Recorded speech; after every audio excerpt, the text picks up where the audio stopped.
Huwa ni mpenzi mwanamichezo, ni wasaa mwingine tena tunakutana hapa kujadili yale ambayo yanajili katika masuala ya soka. Sasa baada ya klabu ya Simba kurejea hapa Tanzania, kumekuwa na kauli nyingi ambazo ni za kishujaa kuhusiana na ubingwa wa CAF Confederation Cup.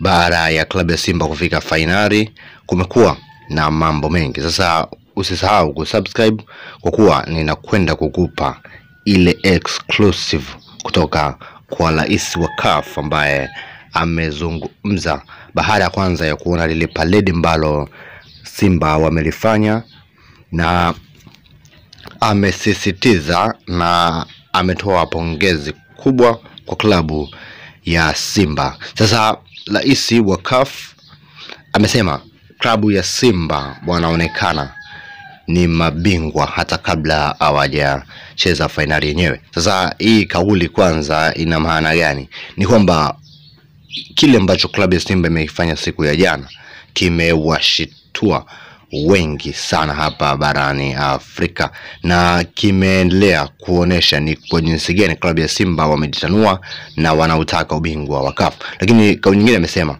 hivi, unahisi klabu ambayo kama Simba Sport ambayo ina mashabiki wengi na licha ya mvua kunyesha watu hawakuacha kuisupport timu yao na kuipokea timu yao, unahisi ni kwa jinsi gani kombe Berkane anaweza akalitoa pale kama akishindwa kuishinda mechi yake ya kwanza nyumbani?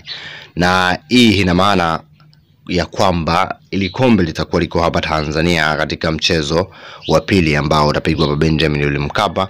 Asa amehoji, unahisi itakuwa ni kwa nguvu gani au kwa asilimia gani Berkane watapata ushindi mbele ya Simba na kombe ambao wakiwa wanaliona pale, na anaamini hiyo mechi itakuwa ni ya kufa na kupona. Sasa kwa kauli hizi, hata wewe shabiki wa Simba unajipiga kifua mbele kutambua kwamba ubingwa sasa upo mikononi mwetu. Kilichobaki ni sisi